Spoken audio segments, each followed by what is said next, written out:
All right, welcome to a special Saturday edition of Ringside Reporter Podcast. Tonight, we're going to have our immediate reaction to the Claressa Shields Christina Hammer fight. If you want to call in and ask questions, you can call in right now at 323-870-3857. And Beeb, we now have Skype. We got it. Skype us. You can Skype us. You can Skype us in. Go to Skype and add Ringside Reporter. And we'll be here for about an hour tonight, if that. Let's talk about this fight for a minute here. Christina Hammer came out. She won the first round pretty convincingly. After that first round, Beeb, were you pretty – I looked at that first round, and I'm thinking to myself, man, I tell you what, I don't know of any way. If she keeps fighting the way she's fighting, this is a one-sided fight. That was about as one-sided a round as you're going to get to start that fight off with.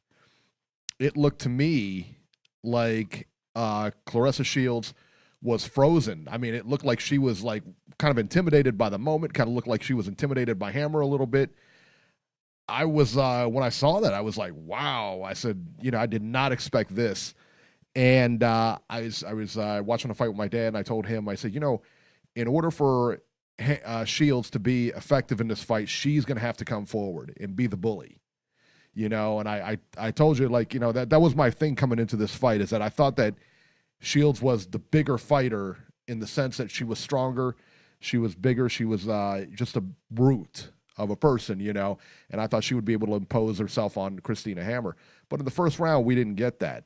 Second round, we did. And the third round, we did. Fourth round. If you saw the second round on, you saw the fight.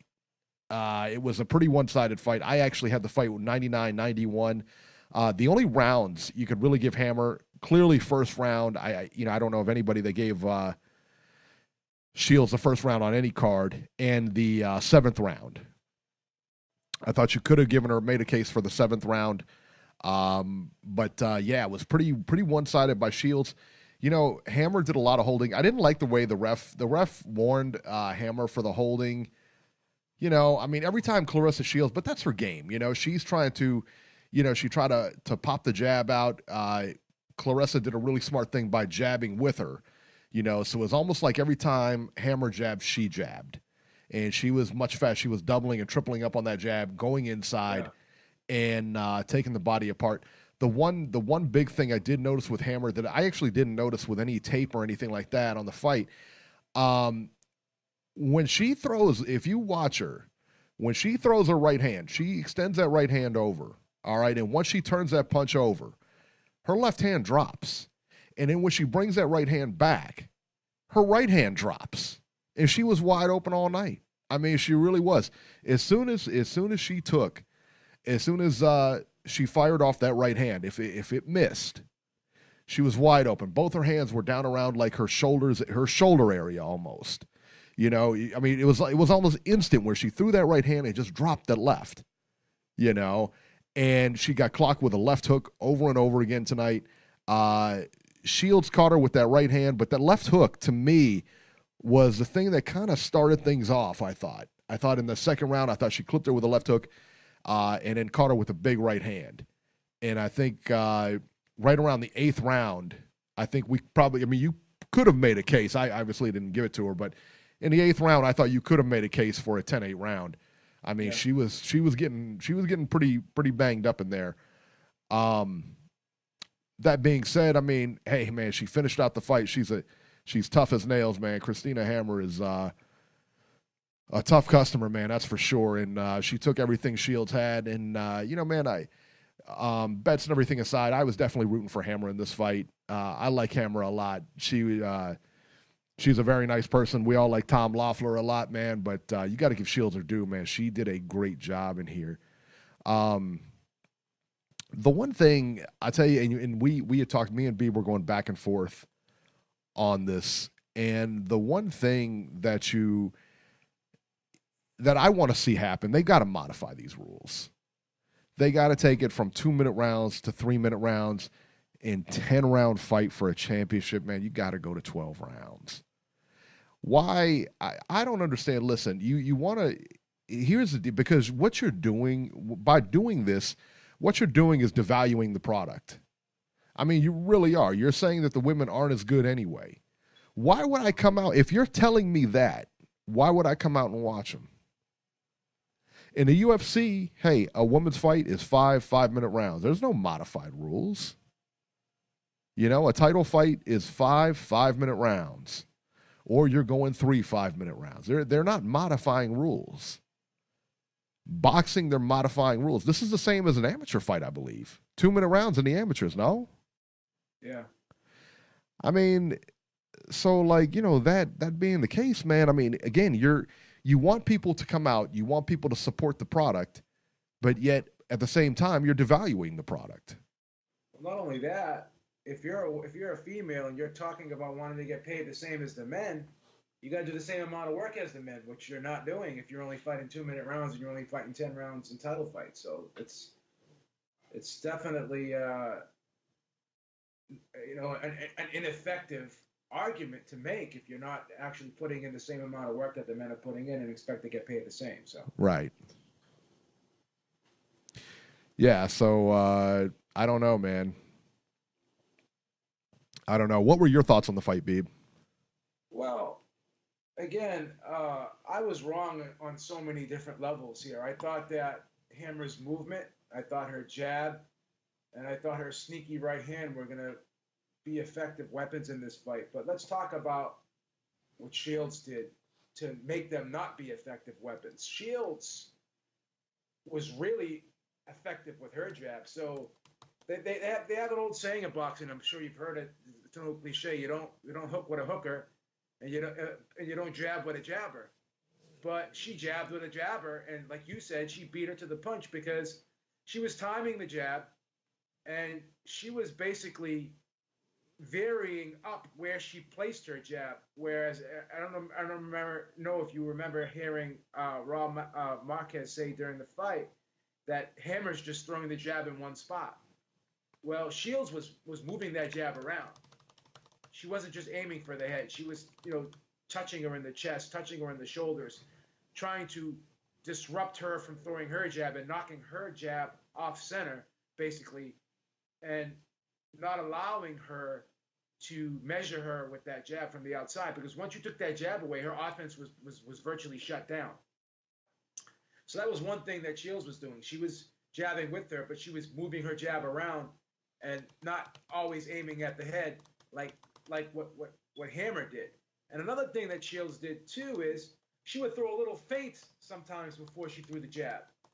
So that was kind of confusing Hammer and disrupting her rhythm a little bit as well. And Shields did great with her head movement in this fight, which was another great tactic that she displayed, which did not allow Hammer to get the jab going because she was moving her head. So I think Shields knew that once I take that jab away, that right hand's not going to come. Because Hammer is not going to throw a lead right hand. She's just not that type of fighter. Sort of like Vladimir Klitschko. He always would measure his right hand with his jab. He never threw a lead right hand. He wasn't like Lennox Lewis. Lennox Lewis was very versatile, and sometimes he would throw a lead right hand, not just the jab.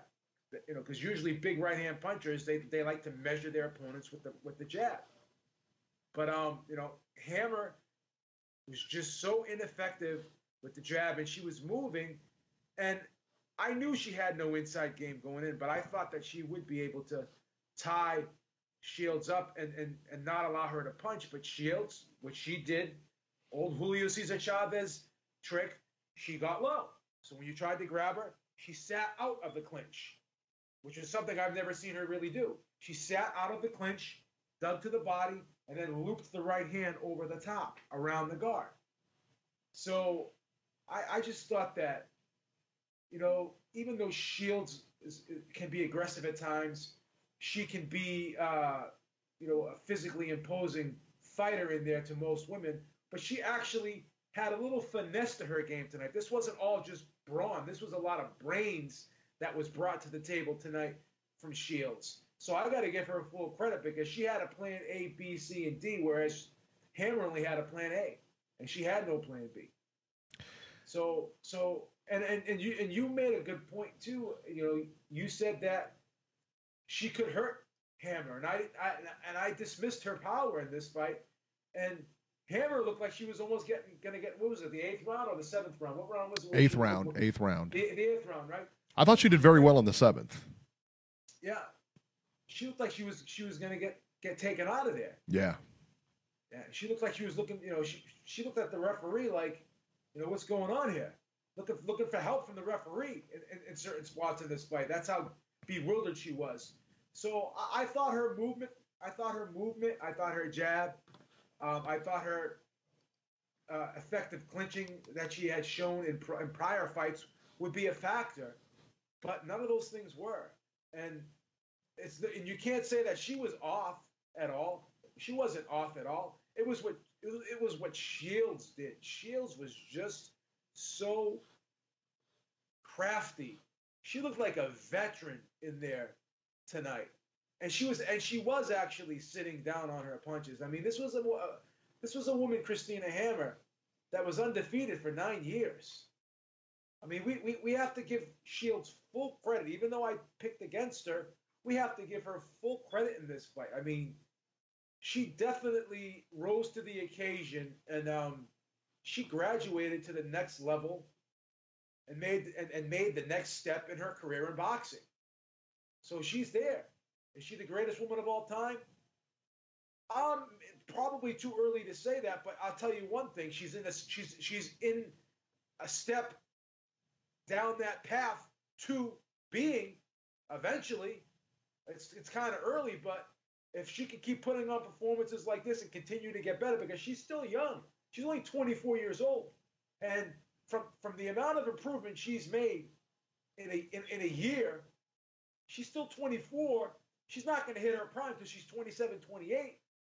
So, we saw her actually sitting down on shots and, putting shots together and going to the body when she had Hammer hurt. So we saw some improvement. We saw her sitting down on the shots. We seen the shots coming out straighter. We saw the shots being turned over better. We saw her moving and being a lot more defensively responsible in this fight as opposed to other fights.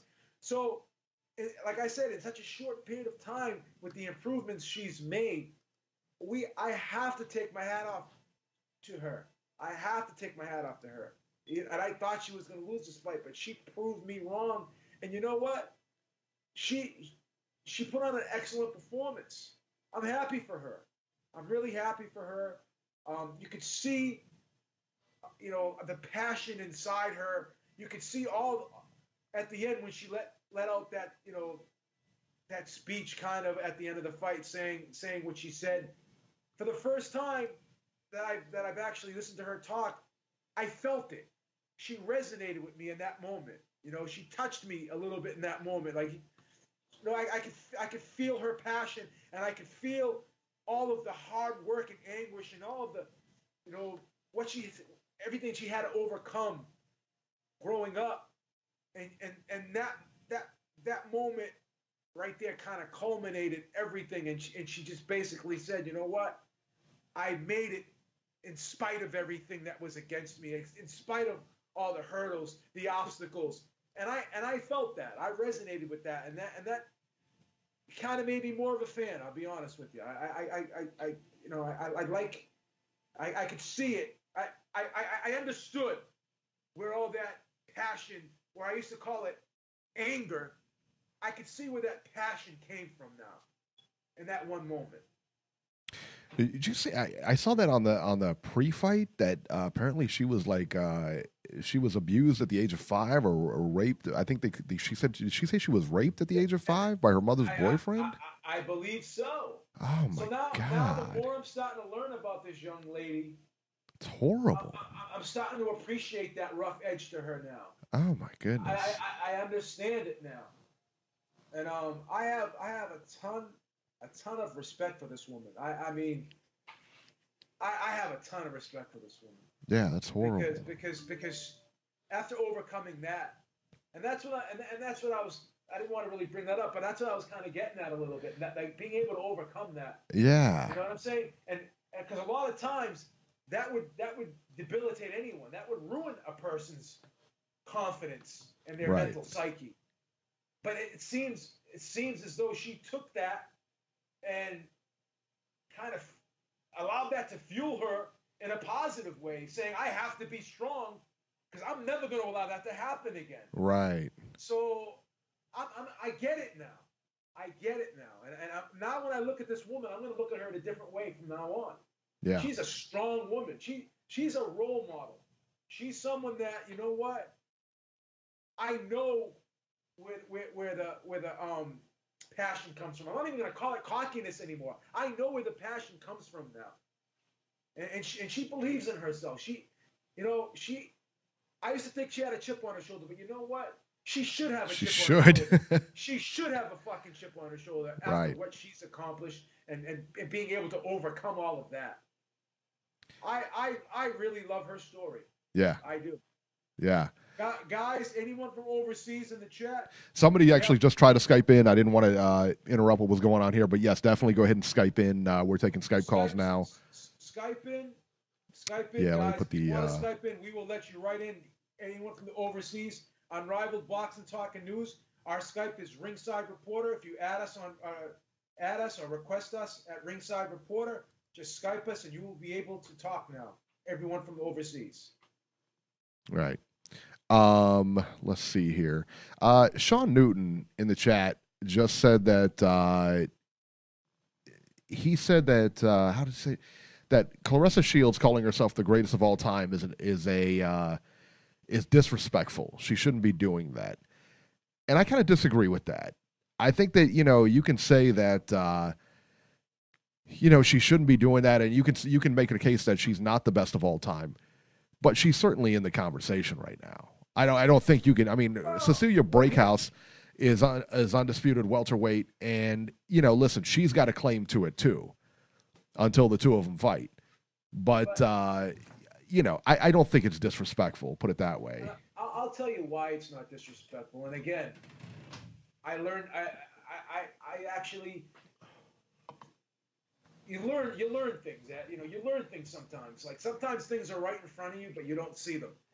Now, Showtime did a beautiful job promoting this event. Yes. They also did a great job tonight with the production. And Christy Martin was there, and Steve Farhard made an outstanding point, and it's right in front of my face, and I never thought of it. All these other women, like Ann Wolfe, Layla Ali, Christy Martin, Lucia Riker, they never unified titles. I didn't realize that, but he was right. Yeah, I didn't realize that. And not only that, they never fought their super fight. This was a super fight in female boxing. Like Ann Wolfe never fought Layla Ali due to no fault of her own. Lucia Riker never fought Christy Martin. Yeah. So all these great fighters of yesteryear in female boxing, they never unified titles, and they never fought their super fight. Guess what? In only 9 fights, this young lady did do what all of those fighters haven't done in 35, 40 fights in their careers. So based off of that alone, is it too soon to call her the greatest of all time? Yeah, it is. But I see where the argument comes from. Yeah, I think that, like I said, man, it's one of those things that, she's definitely, like I said, she's definitely in the conversation. And I think it's kind of short-sighted to say that, she is or she isn't. I mean, but I don't think it's disrespectful. I mean, Floyd Mayweather said the same thing. She's trying to promote herself. And Cecilia Breakhouse can say the same thing, but she doesn't. You know what I mean? She doesn't. And, she has just as much right to claim that as anybody else. And this young lady's daring to be great, because when was the first words out of her mouth? What did she say? I'll drop down to 154. I'll meet you in the middle. Right. I'll meet you in the middle. That's the thing. I mean, yeah. That's the thing, And then Savannah Marshall up at super middleweight. She's 5-0 with 3 knockouts. The last female to beat Clarissa Shields in the amateurs. Bring her on too, she said. So this young lady's daring to be great. Right. I can't hate that. No. No, I mean she wants to fight. She wants to fight. She wants to fight top opposition. And she's only 9-0. It's got all the belts.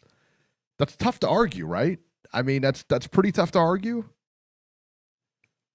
I mean, it's tough to argue. Yeah. Is she the woman's version of Lomachenko? I don't know. Yeah. I mean, look at that. So, and she's going to different weight classes and everything like that, and yeah. Yeah. So I mean, she definitely made a statement tonight without question. Yeah. All right. Is Mark C on this chat? Let's see. It says he's connected. Mark. Yeah. Awesome. I got you on. How's it going? I had no idea. Yeah. I'm sitting here. We're sitting here going on.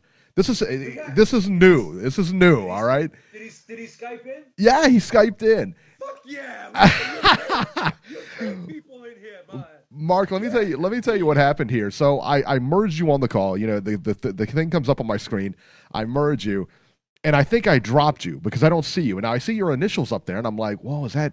It looks like he's there, but I don't know. You're so quiet, and I don't hear anything in the background. So I apologize for talking over you, man. Go ahead.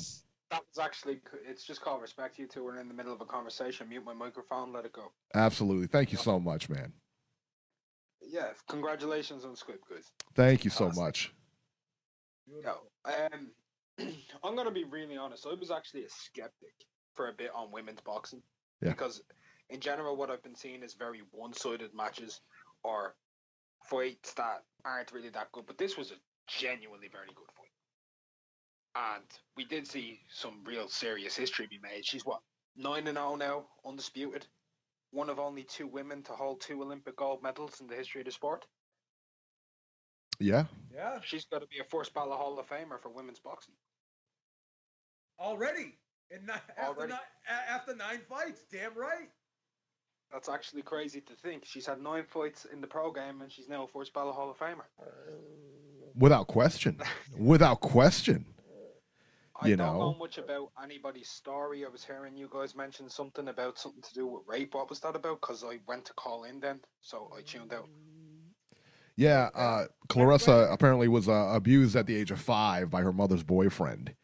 And so you kind of wonder, you hear her with all this rage coming in. You hear her with all this bravado and, some people call it trash talking. I think most people would call it trash talking. But you now understand a little bit more of her story, what it took to get here. I mean, listen, how many times that happened to somebody, at that age, to pull it together and to, be successful after that? I mean, that takes a lot. That's not that's a special thing. Right.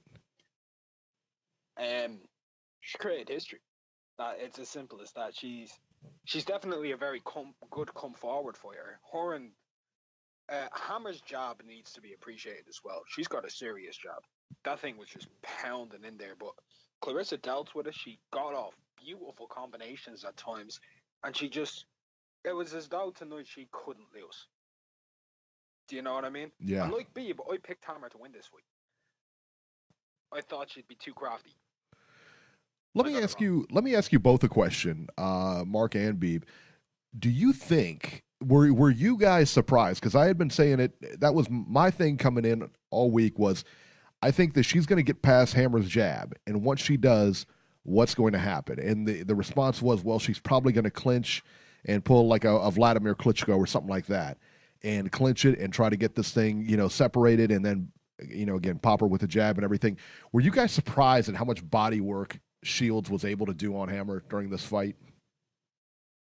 Yes, because I thought the clinches that Hammer was going to be employing in this fight would be more effective, but they weren't. She couldn't nullify her on the inside. Like I said, because she squatted out of it. You saw how she sat. You could sit. Watch Julio Cesar Chavez back in the day when he'd get inside, people you tried to hold him. He used to do 2 things. Sometimes he would like jump up and down. Yeah. And the top of his head would hit their chin. Yes. And remember he used to do that? Yeah. Another thing he used to do, watch how he would sit. He would sit out of the clinch. You could sit out of the clinch. He would bend his knees and sit out of the clinch. she actually sat out of the clinch. Like, I've never seen her do that before. Brilliant, man. Just brilliant. What about you, Mark? She knew the clinches were coming tonight. She prepared for them. Yeah, for sure. I wasn't surprised after I saw the first clinch. And the reason why is I saw that she was actually physically just as strong as Hammer. And I saw what Beeb saw, that she was sitting out. She was coming out through a sit. She was squatting downward. She was making it so that every time it would happen, the referee would have to break it because Hammer would be pulling on her arm. So she played it really tactical. Yeah. She was prepared. So once I saw the first thing, I knew she had a game plan for the clinches.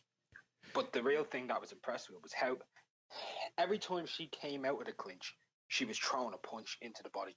Every single time. Every single time. Yeah. I think there was only one in the 11th round where they broke out of a clinch where neither one threw a punch. But every other clinch, she threw a punch to the body. That was like really impressive. That was just tactical. She fought to a real game plan. You can tell that her and Jackson really worked hard on this. They worked hard on this fight. They came in. They knew what they were going up against, and they adapted. It wasn't the same old steamroll tactics from Clarissa. Just come forward and try steamroll. She really was fighting really professionally. She showed that she can adapt in the ring. So that's all I can say, man. And she really looks impressive. And she looked slick tonight too. She had a little bit of slickness to her game tonight too, more so than we've ever seen. You know, and they said that, like, you know, they talked about, you know, Christina Hammer didn't have a plan B, but up until this point, I don't know that she's really needed one. You know, I don't know that she's, but I think that's just the way she fights. She's got a great jab. You know, she's a good boxer. She's got good movement. But what happens when somebody gets inside? Well, she ties them up. And I mean, every you know, everything she was there for was, you know, was on display. And I mean, it's just Clarissa trained for it and did it a little bit better than she did. And that's kind of what it's all about. You know, you got two guys, they're, you know, two people that are very high level. And one of them is, you know, they've got a game plan. They both have game plans. One of them's able to put it together better. And I think that's what happened tonight. And I think that, honestly, if they fought again, I think it's the same result. I don't think there's any difference in this fight if they have if they rematch. There's no difference. No. There's no difference. The only difference I would like to see is 2 more rounds because I think Clarissa could have stopped her with 2 more rounds. I agree. What are your thoughts on this now? What are your thoughts on the 2-minute rounds versus 3-minute rounds and the 10-round championship versus the 12-round championship? You know, as I said earlier, I feel it kind of devalues. I am cool with the 2 minutes. Really? Okay. It's fast-paced. It's fast-paced. Yes. I think 2 minutes is okay. It's fast-paced. I don't mind it. We get a lot more action. The fight, even the breaks seem to be a little bit quicker. I was counting them. Most of them seem to be 45 seconds, part 2, which was like 50. Most breaks seem to be a minute nowadays. Mm-hmm. So they're getting 45-second breaks as opposed to 1 minute. So that kind of calculates up as well. Oh, I didn't realize that. Beeb, did you realize that?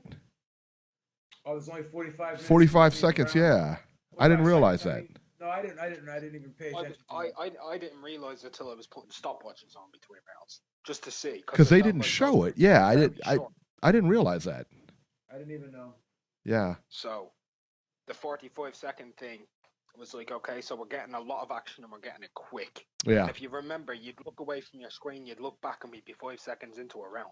Yeah. Can't even get up and take a piss in between rounds. So I actually liked that. I was ready. The girls were pretty much constantly fighting for 20 minutes. I would like to see 2, because with the 45-second breaks, with 2 more, you'd be looking at the fight really being what? Shorter breaks, it'd be almost as though they're getting an extra, 12 rounds, 15 seconds, 3 minutes, so it'd be an extra 3-minute round in there as well, kind of, because of breaks. Oh, yeah. So, I'd like to see that. It was definitely enjoyable, though. It was genuinely, like, I think that's the highest level female fight I've seen today. I just want to see others fight. Yeah, I mean, you know, I tell you, the only, you know, and you look at, like, Layla Ali's fights. Layla Ali was probably the best female fighter that I've seen up to this point, obviously, up to this kind of, like, era that we have now with Break Hughes and Hammer and Shields and everybody else. Layla Ali to me was the best female fighter that I had seen up until this point. And, because she could actually, she boxed and she was very slick, very smooth. But her opponents were not very, they weren't great. She came at a time where it wasn't great. The only rough fight I saw her in that she really could have went the other way, probably should have went the other way, was with Joe Frazier's daughter, and her name escapes me. I know it's something Frazier, but I don't remember her name. But I don't know, man. I don't know. I think they deserve every bit of credit as the guys do. Like you said, people are already starting. Oh, how could you pick Hammer? How could you? I told you. Everybody's a Monday morning quarterback. I after the told fight. you. We did the show last week. And everyone's like, yeah, this is a tough fight, 50-50 fight. 50-50. Now everyone's like, oh, how could you pick Hammer? Well, according to the bet odds, according to the betting odds, Hammer's odds shortened. Hammer actually opened up at 6-1, then it went to 5-1, then it went to 5-2. Mm-hmm. And just before the fight took place, she was at what I think it was just like 1.5-1 or something like that, close to those type of odds. -2, I think it was -265. Yeah. So pretty much what that means is more people actually bet money on Hammer than on Clarissa Shields. Absolutely. So more people thought Hammer was going to win. Well, Beeb had texted me earlier in the week, and we were talking about it, and he was talking about the odds moving, and they sure did. In one day, they went from +325 to +220. Yeah, that's big. In one day. Listen, I don't want to say that's when the Beating the Odds with Beeb episode came out, but hey, facts are facts. I mean, it just is. I mean, I swayed the odds makers. Vegas is watching you, Beeb. You know what I'm saying? You make a difference, buddy. They were watching. Yeah, you do. You're getting a lot of people to lose their money, Beeb. Thank you. That's right. I will say that this is. I didn't know Beeb actually picked Hammer, but I didn't actually bet money. I was going to, but I actually couldn't log into my account, so I got saved. Yeah, right. Yeah, consider yourself lucky, Which means I'm still on a 14 bet win streak. So I bet a pie. Yeah, I told you to stop at the store, man. I don't know what a pie is. Oh my goodness. Crazy. But yeah. So long story short, we have an undisputed women's champion. Apparently, she's willing to fight, go down, and meet Breakhouse in the middle at 154. That's what it sounds like. I mean, assuming Breakhouse wants that fight. And, the other thing, too, I mean, there's got to be some money involved, and to get her to come up. I mean, it's got to be you got to make it worth her while, but I imagine it'll be the biggest payday she's got. Somebody in the chat mentioned that. I think her biggest payday today is like $20,000. Yeah, wow. And she's undisputed champion. God, how bad is that? That's what happens when you only fight in Belgium. Yeah, well, that's a point too. Or wherever it is. Right. Is she Belgian or is she Danish? Where is she from? Breakhouse. I know Parsoon is Belgian. Daphne Parsoon. I don't know. I got to be honest. I don't know. I thought it was Belgium, but I'm not 100%. I'm not 100% on it. I actually don't know. Oh, no, she's actually Norwegian, isn't she? Yeah, Dale from Chi-Town just said Norway. Yeah. She's Norwegian. Right, because Parsoon is from Belgium. But there's not a lot of money in boxing in general in most countries in Europe, in all honesty. Yes. And women's boxing, it hasn't been a focal point. But after tonight, we might see some big changes. Yeah, I agree. Somebody in the chat. See what the purse was for this. Yeah, somebody in the chat just had said something about I'll never talking about women's fights on pay-per-view. I'll never pay for a women's fight and this and that. Listen, I think we will. I really think we. I mean, obviously, I hope Listen, man, I hope it doesn't go to pay-per-view. Paid for it at the UFC. Yeah, I mean that's it. I mean, Ronda Rousey was the one that started fighting in the UFC, and she main evented, and it was on pay-per-view. And I think that if you put a solid card together, wasn't she like the main gate of like for like 3 years or something in the UFC? yeah, her and Conor McGregor were the. But before Conor rose to massive prominence, she was holding the UFC down, wasn't she? Pretty much. Pretty much. Yeah, she was the biggest draw by far. In fact, even just her, I guess, like I said, before Conor really got going, she was the biggest star. I mean, she really was. And even Conor, she holds like pay-per-view records and stuff, or she did hold them. Look what she did last week in the WWE.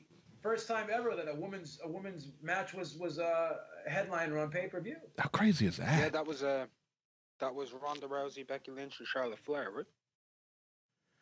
I believe so. Was it Charlotte Flair, or was that Irish woman? Becky Lynch and Charlotte Flair. Oh yeah, and Ronda yeah. Rousey in a triple threat match. Okay. So it was a triple threat. Okay. Yeah. Which is the first time in WrestleMania history, which is the flagship pay-per-view of WWE. You think about that. Which has been the biggest wrestling company ever, and that headlined. Yeah. So we're seeing a big women's revolution. Everything this woman Ronda Rousey touches turns to gold. Yeah.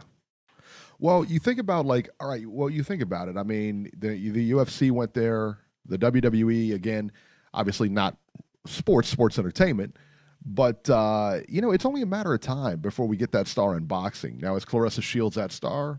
I don't know. I don't really know. But I think it'll go that way. Boxing is really slow to adapt. They really are. Boxing's very slow to adapt. But again, man, I think they'll come around, man. I don't like pay-per-view. I don't like the model, but hopefully after this fight, surely, I mean, we can start promoting this a little bit better. If you put a solid undercard underneath these fighters, because this undercard just wasn't it. Sorry, but didn't do it for me. Cheap event. Was it Booker Franklin or something? Yeah, that was the co-main. And the guy, I mean, just wasn't. I don't know. Wasn't a great undercard. Put it that way. Booker Franklin was the co-main event to an undisputed fight, whilst the Revinchenko Kulkoy was co-main to Quillen and Truex. Yeah, I think so. Yeah, that doesn't make any sense. You could have had those two guys on the undercard of this. Like those two fights on the undercard. I'm not even joking. It's an undisputed fight. It's definitely gotten more views. But it's trending number one worldwide right now on Twitter. Yeah, but you know what though is that there's a lot of like ego in boxing, so you kind of wonder if we went to some of these top, the upper echelon guys that could undercard these and said, hey, would you be on the Claressa Shields undercard? No, I'm not going to be on that. I should be main event. Why wouldn't I main event over Shields, And I think there's going to be a lot of that. I think there's going to be a lot more rejection before there's a lot more acceptance. Could be right. I mean, but I could see that happening. Could you be? I mean, yeah. I could definitely see that happening. So, yeah. Joe Lopez in the chat said, solid undercard in boxing. Eric, are you dreaming? He's got a point. Definitely got a point there. Well, the Revinchenko and Kulkoy put on a fight of the year kind of like a candidate just before this Quillen fight. I was just watching that as well. Oh, wow. So, they put on a tremendous fight. I don't think there was a knockdown, but there might have been one knockdown. I'm not too sure. Can't really remember, but both guys were just punching and exchanging for 12 rounds. Was that on the Zone? No, that was on Fox Sports 1, I believe. Yeah. Oh, I gotta watch that. I got that. I got that recorded, so I got to check that out. And then I heard I got to check out the DAZN fight with Munguia. I heard that was could have went the other way, man. I heard Munguia didn't look too strong in there. And really, well, people will say that I'm biased being Irish because Hogan's Irish. You know what I mean? But yeah. I actually thought he won the fight by a point. Well, Chakal thought he won the fight too. And Chakal, he rolls with the Mexicans all the time. I mean, He rolls with Canelo and all the. I mean, so yeah. I mean, if he thought he won the fight, man, I don't know, man. I'll tell you one thing. Jaime against any top super welterweight right now. Don't care who it is. If it's Harrison, if it's Jermell Charlo, if it's Jarrett Horde, he ain't beating them guys, man. He has no defense. Zero. I've been saying it. That people have been talking about Munguia's like talking about him stepping up to fight big guy. I'm like, dude, he's not ready. He's not ready. I don't care how many fights he's got right now. He needs more seasoning. He really does. I think he's a project. I think he's good. I think he's got good talent. Obviously, he's got good talent, but I think he needs a lot more work. People that are going to test him, but not necessarily. I mean, the Dennis Hogan fight. This is this kind of thing. Unfortunately, I mean that he's the champ now, and that he's going to be under a microscope to get with this type of fight. But yeah, man, I think that I don't think he's ready for prime time, man. I really don't. So, just my 2 cents on it. Well, even though he might have lost or drew or won or whatever way people want to score that fight because it was really close, it's a learning experience for him. For sure. Another, he got a learning experience in that fight. He realized that he can't just maul anybody. Right. He definitely realized that because in the later rounds he started to box, and that's when he pulled the fight back a little bit for me. He won 2 of the later rounds. Yeah, I would agree with that. I would, man. Let's see what else. Hey, now you being from Ireland, did you catch the Crawler fight yesterday? Of course I did. Were you rooting for Crawler? I don't. As surprising as this is, I don't actually root for anybody in boxing. How I just dare watch you? boxing matches. I'm not a fan of a specific fighter. I just love the sport. I tell you what, man. I like Crawler a lot, and man, he just got overwhelmed yesterday. Gosh, and we'll talk more about it tomorrow, obviously in depth. But yeah, man, he really got overwhelmed yesterday. I didn't give him much of a chance, and I thought the betting odds didn't give him much of a chance either. Yeah. He was heavily outside, with good reason. He's been war torn for years. Like, this is a guy who's been stopped by Derry Matthews. You know, like, I know he's gotten some good wins and he's beaten Ricky Burns and stuff like that. And I'm not going to go outright and say he's the worst opponent Lamas fought, but he's not far from it. Well, and as crazy as it sounds, I mean, that's not a bad list to be on. I'll be honest. I mean, it's a good list of fighters. Right. I mean, try to find a bad fighter on that list. I mean, you're not going to, No. And some people are like, he shouldn't have had the fight, blah, blah, blah. He was a mandatory. And he's a mandatory. Loma did what he did. He went in there and he treated him as though he was a legit contender. And he went face down, ass up. Yeah, that punch he hit him with, that right. Well, they said he broke his hand on that punch when he hit him. It looked like it was on a temple. Was that a temple shot or was that like behind? It didn't look like it was behind the ear. It looked more like a temple shot to me. Did you catch it? Looked like a temple shot, yeah. Yeah, it looked like a temple shot. And he just 100% a temple shot. I've rewatched that crumpled thing, him in slow mo about 60 times. He caught him on the temple.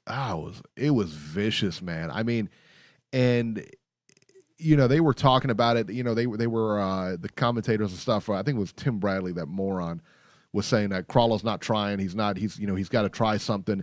Son, he was getting overwhelmed in there. Like, I mean, I cannot stand Tim Bradley. Tim Bradley's horrible. Tim Bradley needs to go. He needs to go be selling meat off a truck or something like that because he's not cut out for announcing. And, but I'll tell you what, man, he was overwhelmed. Crawler's got a lot of fights under his belt. He's been in the sport for quite a long time. He knows how to defend himself. I think we'd all agree on that. And he didn't buy out of that fight yesterday. He was put out of that fight yesterday. I mean, Lomachenko, he could do literally whatever he wanted to do to Crawler with no problems, Oh, yeah. So, yeah. My only question is, what was Crawler's game plan? I don't know. We didn't really get to see if there was one. He had a high guard and he was keeping a big shell. but Loma prodded it, and then it was pretty much over from there once he got through. You know, I said in order for Crawler to be effective in this fight, he's going to have to be the aggressor. I don't think there was any two ways about it. He's going to have to at least come forward and try to put something on Lomachenko, try to slow him down, frustrate him, whatever the case may be, but he's got to come forward. First thing he does, the bell rings, first thing he does is back up. Lomachenko takes the center of the ring, and then he pushes him along the ropes, and he pushes him in the corner, and then he just jabs him to death, and he comes in on him, and fight's over. It was just one of those things, man. Like, I don't know. In his corner, I listened to some of the instructions coming out of the corner, and they weren't really telling him how to, what to do, how to operate, and how to get out of this, because he's completely being overwhelmed, So, I don't know, man.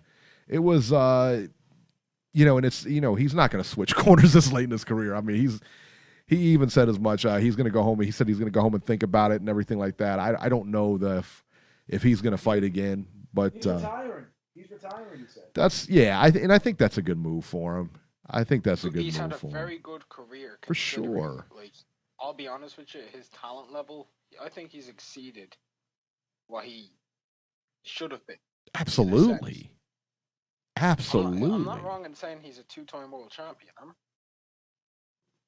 Yeah. I mean, that guy is like that, like you look at a guy, I'll tell you what, you look at a guy like Crawler, all right? And then you look at a guy like Teofimo Lopez. Teofimo Lopez has got God-given ability. That's not something, that's something you're born with. That's not something you're learning in the gym. Roy Jones Jr. the same way. That's not something you're learning in the gym. Yeah, that's like athleticism to the nth degree. Crawler doesn't have that. Crawler's a guy who had to go in and work his tail off to be where he is. That's true. And that's the only way. He's had a 44-fight career. Yeah. He's been a world champion. He's been a British champion. I mean, fair play to him. Yeah. He's fought at the Staples Center against a guy in a lot of people's eyes is the consensus pound for pound number 1 or 2. Yeah. That's a hell of a career. You can only say well done. Yeah. It is like I said, man, he's fought a lot of good guys. He's fought a lot of good guys. Yeah, he's been in there with Jorge Linares twice. Yeah. He's beaten Darlis Perez, Barroso. He's fought Loma, obviously. He fought Roger Dan. He's beaten Ricky Bournes, a 3-weight world champion in his own right. He's sold out at the Manchester Arena 3 times. Like, that's big. Yeah. And you know what? I tell you what, I think if Comey was in there, maybe it was a slightly better fight, but I think it ends the same way. You're not beating that guy. No. You're not. Not the way he's fighting, man. There's only one way to beat him, and that's whatever way Salido did it. And I don't think anybody right now in his weight division could fight that way. Even if you fought, and everybody forgets, that was a split decision, wasn't it? Wasn't that it was a split decision. Look, it was a split decision, and Salido could have been disqualified. Right. Well, and he came in overweight. He hurt Salido bad in the last round, too. Like, he was really hurt, Salido. And Salido came in overweight. That's something nobody ever mentions. But, listen, he lost to Salido in his second pro fight? Wasn't it his second or third pro fight? Yeah. Let that sink in for a minute. Second. You know what I mean? And it's not, Salido, that was when Salido was like big time. You know what I mean? He was a good fighter. He's a good fighter, so there was no, for losing a split decision, a narrow split decision to that guy, there's no shame in that, man. Yeah. On your second pro fight. Yeah. And there's nobody that's going to be able to do that to him now. No way.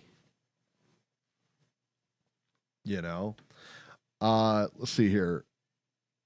Melvin Crawford says, I don't hate Loma, but beating Crawler proves nothing. Well, you know what? Yeah, it does. Yeah, it does. Because, he could have went the distance with him. He could have, listen, he went in there and steamrolled him. He did exactly what he was supposed to do. I mean, you can't argue. You can't argue that Loma's a great fighter, man. You can't. You know, and you can't say. I hear a lot of people say, "Well, he hasn't fought anybody." You serious? Have you looked at this guy's resume? Have you looked at? Have you box wrecked this guy? Have you seen him? Third fight, he beat Gary Russell Jr. And let me tell you what, Gary Russell's no chump. Gary Russell can fight, and Gary Russell might be the best guy at featherweight right now. Yeah, Or Leo Santa Cruz. That's who people are mentioning, and I know Warrington's in there with a shout as well. But yeah. Gary Russell, he's no joke. No, He's beating Guillermo Rigondeaux, who was a consensus top 5 pound for. I know Rigondeaux moved up, and people will say that, blah blah blah blah blah. But he moved up to 135 and beat Jorge Linares, who's also been in the pound for pound list as well a few times. Mm-hmm. I mean, his resume is pretty decent. Well, again, and you know the people that say, well, Rigondeaux was moving up. Listen, man, that was a 50-50 fight, and I remember doing the show prior to that fight. Everybody was picking Rigondeaux. I mean, it was a 50-50 fight. People were picking Loma. Some people were picking Rigondeaux. It was a 50-50 fight. Can't stand these Monday morning quarterbacks. Oh, they drive me crazy. Well, just like wait till tomorrow, Beeb. You pick Shields. Are you serious? How could you? Or you picked Hammer. How could you think Hammer was going to win? Oh, yeah. You know. Yeah, Beeb. What the fuck were you thinking? Right. You lose money on that. And that's it, though. How did you go and lose money on that? We didn't lose money. But I think that's the thing. I actually didn't bet it either. But I think that's the thing. Is that wait, hold on, we have a breaking exclusive. So what Beeb is saying is he's saying beating the odds with Beeb, and then he's not backing it himself. Uh-oh. I didn't get it in. You didn't get the bet in on time. Post time left. Nah, Beeb, no credibility. If you're not willing to lose, nobody's gonna believe you. Well, it's basically a segment. we don't advocate gambling. If you were to gamble, this is what you would do. It's just advice. We don't advocate. We're just gonna advise you on what to do. Right. I will tell you this. If you decide that you want to gamble, we're not going to tell you to do that. But if you decide you want to, this is the advice we would give you. What does Dwyer say? Oh, the opinion you should follow should be your own. Your own gut. Yeah, like your own gut. That's it. The opinions you follow should be your own. Yep, because he doesn't want to hear that either. Well, he's right. Look, yeah. If you're taking advice from Dwyer, you should take your own advice. Like, that man hasn't won in 10 years, has he? Oh, he's on a losing streak. I will tell you this, that Beeb and Dwyer both made extremely convincing arguments throughout the week.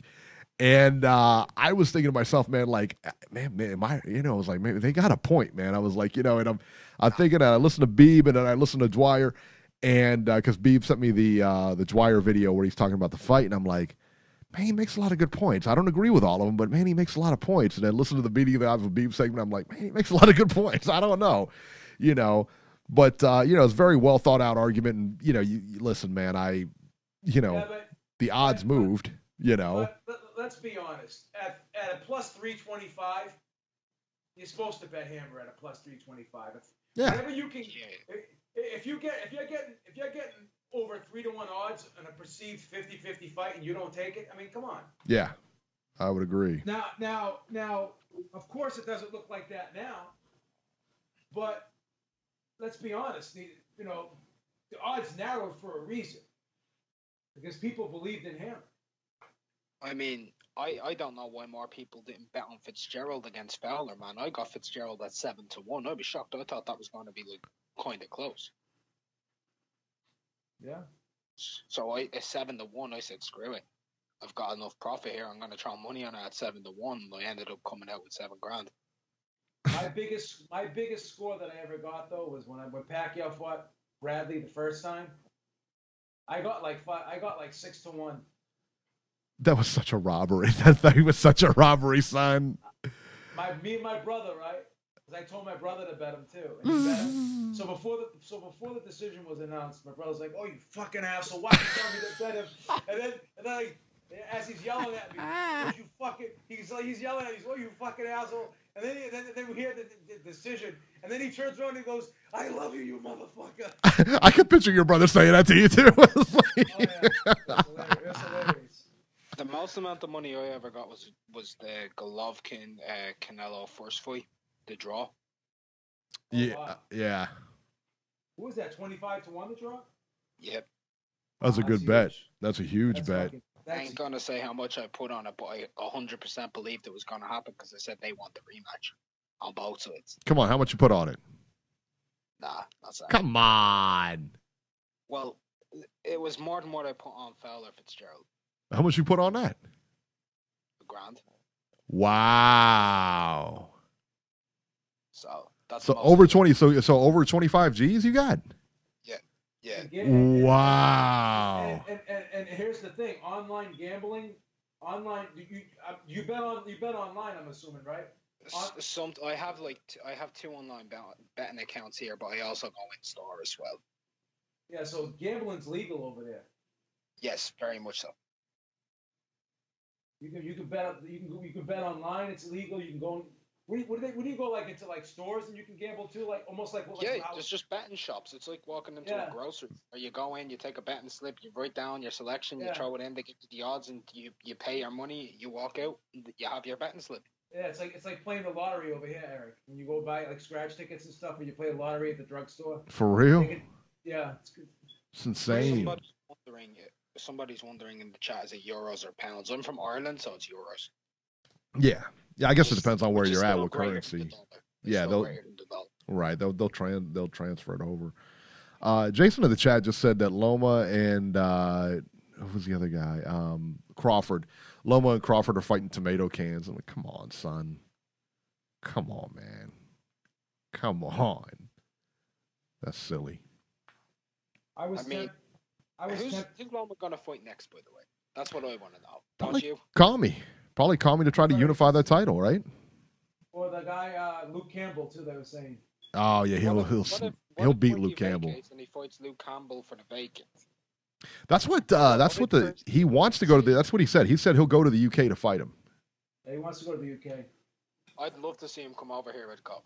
Right, it's that simple. Like I'm going to go see a new way on the World Boxing Super Series card on May 18th. I'm excited about seeing that. Like the pound for pound guys coming to the UK, we want to see. You know what I mean? I'll go to Scotland for that. It's only going to cost me £140 like to go over there, and then my ticket's like £80, so it's $220 for my trip plus my stay. Sean just made a good point in the chat. If I know Aram, that's what Aram will probably do. Aram will probably have Lopez fight Kami next, and then Loma will fight Luke Campbell. So then if Lopez does end up fighting, wow. Yeah, so it'd be like I'd love to see that. So then it'd be like Gee, so that would be the unification. Yeah, it'd be a unification. Now Lopez said If that Garcia vacates, this is all hypothetical. yeah, Lopez said that he's going to move up in 2020. He's going to move up to 140. So if the fight's going to take place, it's going to have to take place soon here. That's what they're saying, but who knows? Wow, that's very interesting. That's a very good point. That is, and that's to me, I could totally see that happening. Lopez fight Comey is a great fight. Like I mean, Teofimo, like we don't know how good he is. We'll see what level he's at against Tatley because that's another step up from Magdaleno. Yeah, you're going to find out. Yeah. So, because Tatley's he's only lost twice. Once was a very controversial split decision. The other was a tight decision to Abril, I think. So, and this is a former European champion, former world title contender. So, he's also very herky-jerky. His style is very awkward. So, Edis Tatley's a good fighter. He's definitely somebody where we'll see how Teofimo deals with rhythm being broken up. Yeah. So, a couple of people in the chat that says that they don't think Teofimo beats Kami right now. Give him a couple of fights or something like that. But yeah, man, I think that I think Teofimo runs right through Kami. I do. He just passes the eye test for me. I mean, he does. He passes that eye test for me. So I just need to see him fight against somebody of substance. I agree. For my eye. Yeah, I agree. And Tatley will prove a lot to me. If he goes in there and floors Tatley, like without even breaking a sweat. Like, if he goes in there and takes him out in 4 or 5 rounds, I'm going to be like, right, he's good. He's very good because Tatley isn't a joke. Right. I mean, I think Tatley's pretty much on the same level of a crawler. Yeah, it's going to be good. It's going to be good. All right, my man, I think we are going to let you go here, and we thank you for calling in and being our first Skype call. How about that? Thanks a million, guys. Oh, Peace. Thank you, sir. All right, man. Awesome. How about that, man? That was awesome. And remember, the opinion you should follow should be your own. We got to get Dwyer on the show, man, because I'll tell you what, I didn't agree. I didn't agree with a lot of his points, but I liked his argument. You know what I mean? I liked his argument. He brought up. I thought he brought up some really good points. You know he's a lawyer, right? Is he? I did not know that. In real life, he's a lawyer. I didn't know that. You can tell he's a lawyer too, the way he makes cases. He's very convincing. Like I said, man, I didn't buy everything he was selling, but he was very convincing for sure. For that, you know what? And now that you say it, it's like you're surprised that you find out, but it kind of fits. I mean, it definitely fits. Didn't you say the one dude? Was it Fanon or is it Fanon or Fanon? Fanon's a lawyer too. Yeah, that's what I remember you saying.